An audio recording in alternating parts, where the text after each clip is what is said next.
Okay, so there's my tank. Wonder if the concrete hardened up.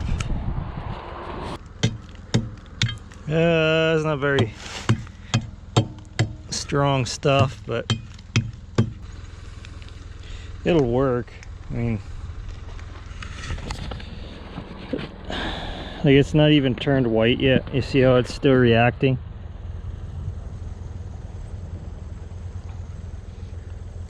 Even though it's been a day, it's not even fully set up yet, just because that concrete got wet, and it's not it started to react in the bag already. So mixing with concrete that got hard is kind of like grinding up concrete and then adding water to try to make it into concrete again. It doesn't really work that way. So all this stuff in the bags got hard. When I go do the other one, I'm going to go through there and try to find the softest bags to use for there, because yeah, it's getting hard, but it's definitely not like new concrete. Oh, that's a pretty hard piece. Yeah, so that'll work. So it's not quite set yet, even though it's been some time. It just it's a much slower reaction. So if you're using old concrete, don't expect a pad as hard as it would be with new concrete, and you can expect it's going to take you know, like, I don't know, like this is 2 days what it looks like, and it's just starting to turn gray in areas. They're just starting to turn white like it's set up. So this concrete is still a little bit green after 2 days. So I'm going to take the bracing off, and then go get the mixer and pour that one. And I'll look for some really soft bags. And I might have to load up on some gravel, but maybe not. That might be enough. Yeah, this is a good machine. This mobility loader. Not a very common one, but it's been a good machine. It's kind of a cross between a forklift and a loader. It's shown me that gas-powered vehicles in the winter are a lot better than the diesel ones. Because I was using this thing in -40. Starts a heck of a lot easier than a diesel in the winter time, but you can still get a diesel started. It's just the gas one's a lot easier. You just choke it and start it, and no having to really heat it up, no ether to get it going. It's just yeah, it's gas engine's a lot better. That's why I sold my I had a diesel backhoe. It was had a 188D in it, and is really good in the summertime, but when it came to winter time, anything below 0 is really hard to get going. Plus it was really tired. It was a well-used machine. So I sold it for $4 grand, and I paid $1,000 for this one. Hey bunny, you see the bunny under there? Yeah.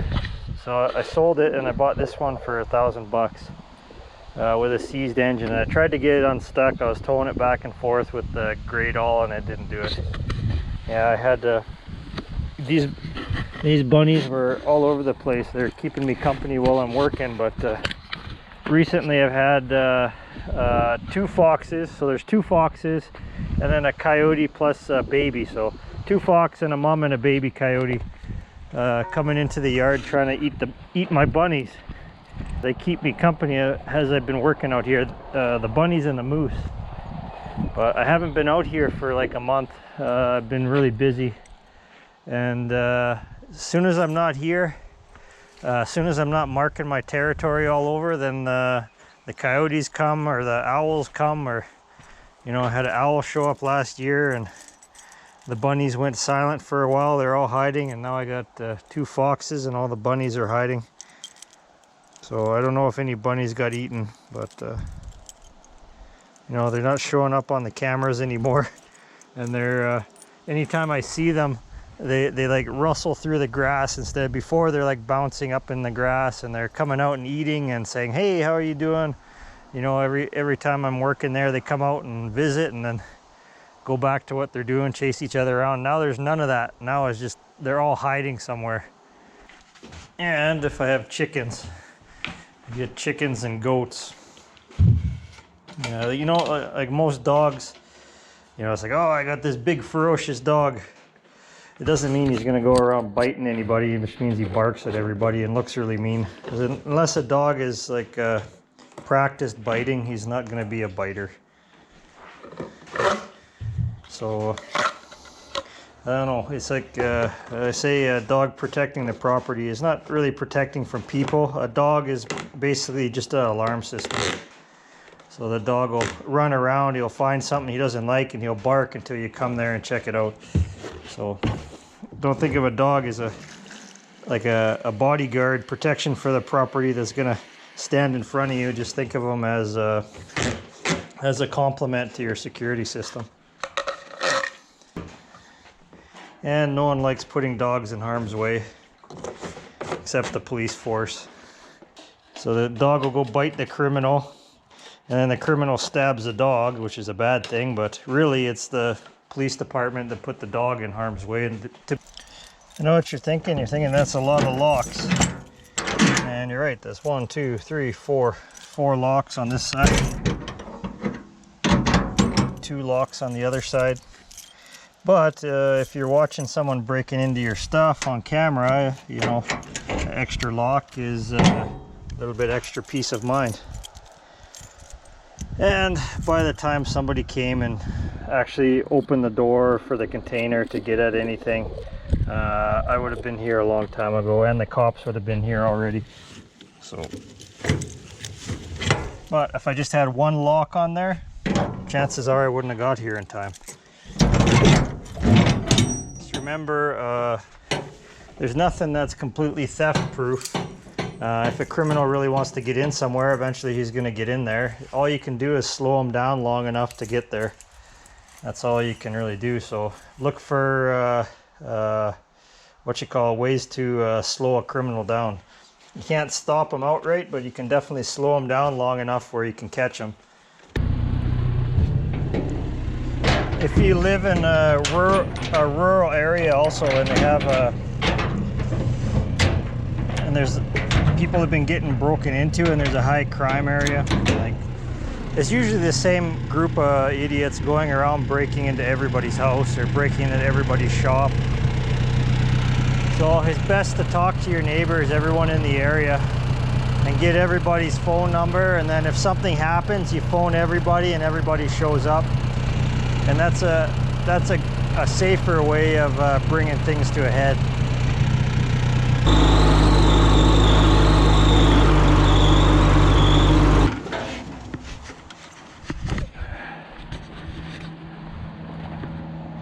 Okay.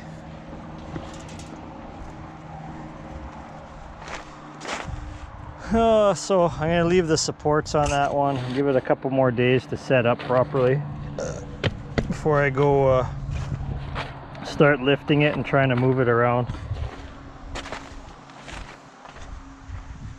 Don't want it to start cracking up and the bottom to fall off. So I was thinking, how am I going to lift this? Because that base is probably like 200-300 pounds. I'm hoping the culvert stays together. I'll just put a sling around it, maybe 2 slings, and then wrap it around in a sling on either side and just pick it up. This one's going to be even heavier. I suppose that's pretty thick plastic, but excuse me. But I might just go grab some rebars, just because this one is a fair bit larger. Not a fair bit, but it's a little bit bigger. And then when I'm pouring the concrete, I'll just make some hooks out of rebar, and then just put the rebar in the corners, and then just get some straps and just lift it up by the 4 corners instead of trying to pick it up by the culvert. Less of a chance of breaking the culvert, because I only have 2 of these. If I break one, well, then I'm fucked.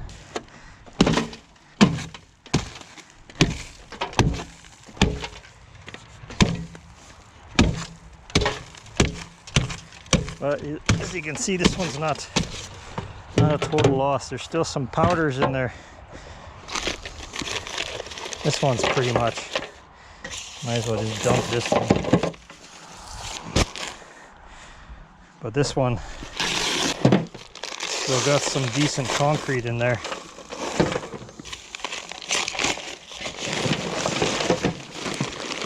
kind of. Kind of. Okay.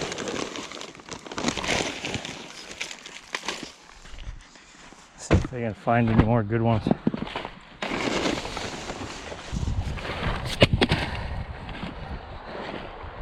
Okay, so all those little ones are going on the road.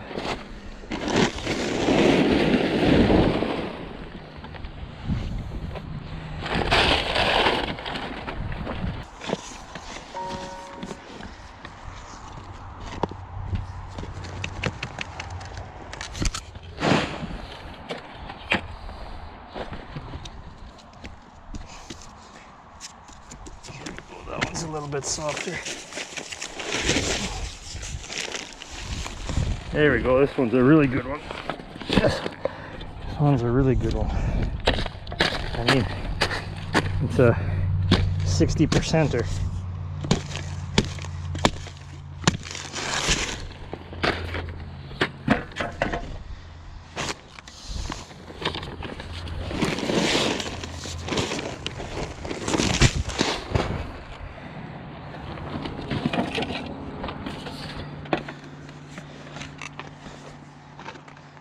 All those big clumps are no good. If it's clumping up, then it's not too good. Means it already started reacting. And all the bees from the beehive are out. Excuse me, bees. Now you're just making honey. Don't sting me.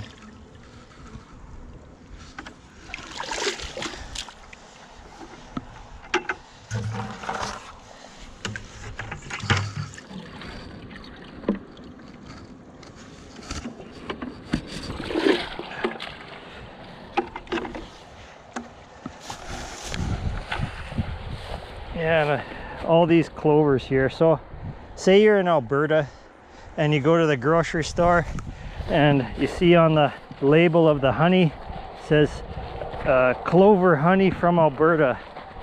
That doesn't exist. Doesn't matter where you go in Alberta, there's canola, you know, and the bees are attracted to the glyphosate on the canola. It's specifically designed to attract bees. So I don't think there's any place in Alberta that's too free of canola fields. So if you go and you get clover honey from Alberta, it's not clover honey. That is honey made from pollen and what have you from the canola. So you're getting GMO honey whether you like it or not.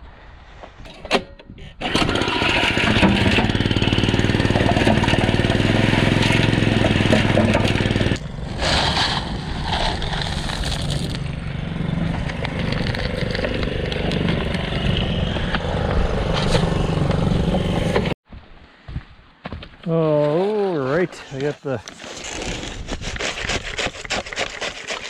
form filled up with enough concrete.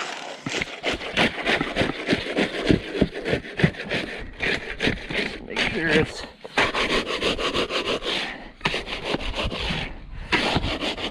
down as far as it can go in all the little nooks and crannies. No, I don't get any cavitation going on, even though I suppose it doesn't really matter too much on something like this, but still want to do a good job.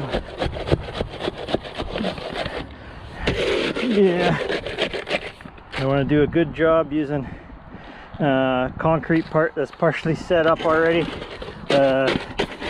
dirty sand and water from the pond, but still trying to do a good job.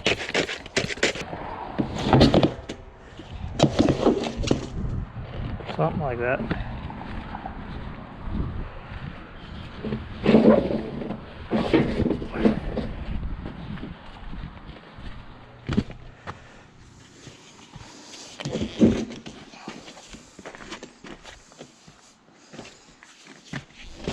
I know what I'll do. I'll pull it to the side here, get it 4 inches past, and I'll roll it up onto there instead of trying to pick it up and probably putting my footprint in the middle of the concrete.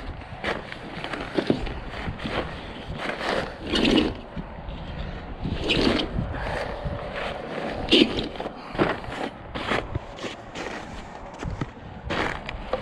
culvert's not that heavy, but it's fairly heavy.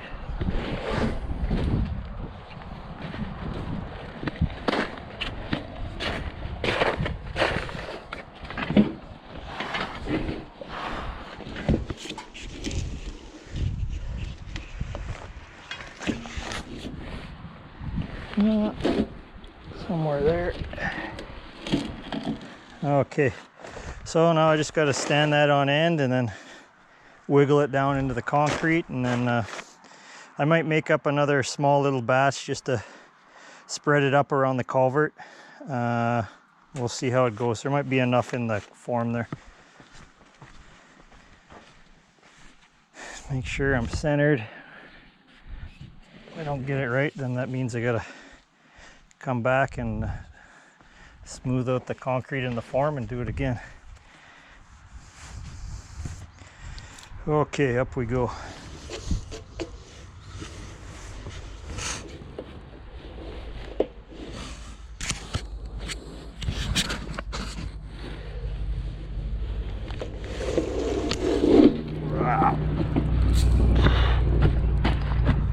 Man, I'm a little bit too far over it.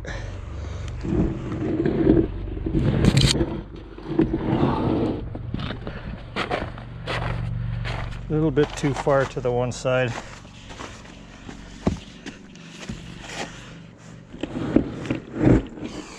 Too far on this side and too far on that side, so I'll come over this way a little bit.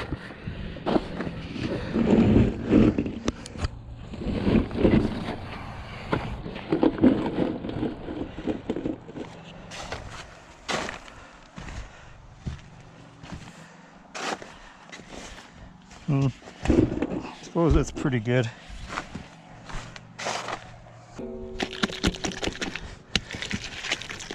Just make sure that concrete is in all the grooves on the outside of the culvert. And I might go get a ladder and look inside there. Maybe I can put a trowel on a stick or something and make sure the bottom is all flattened out in there, at least adequately.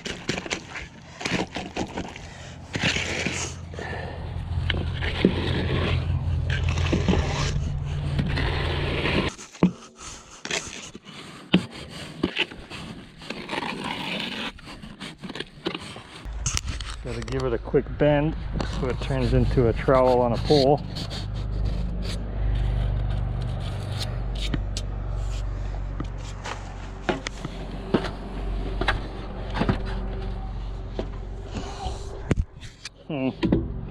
Problem is, I can't reach far enough down.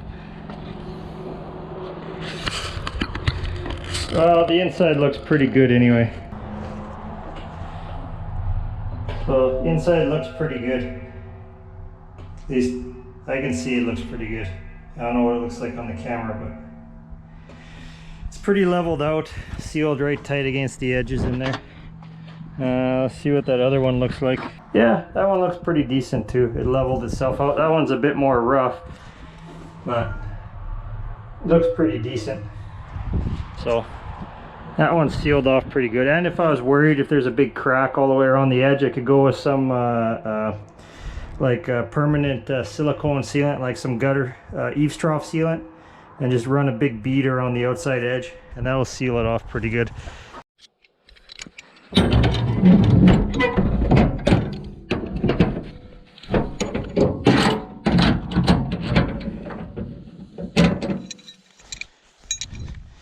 I decided on some anchor bolts.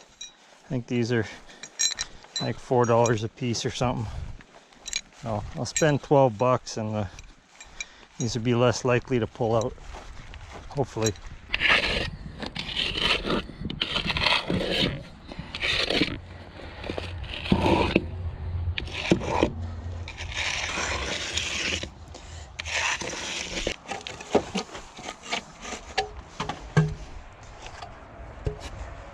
Look at that, Bunny's here.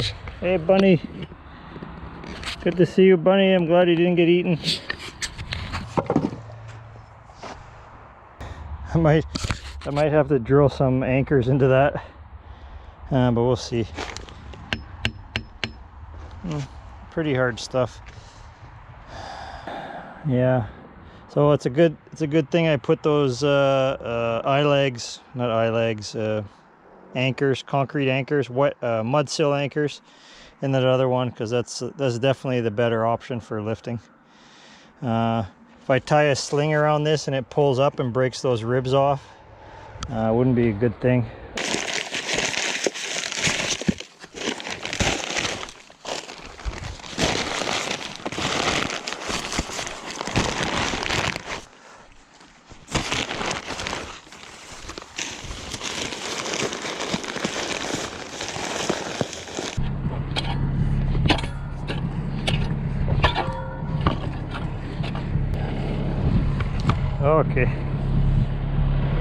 Okay, that's it for today.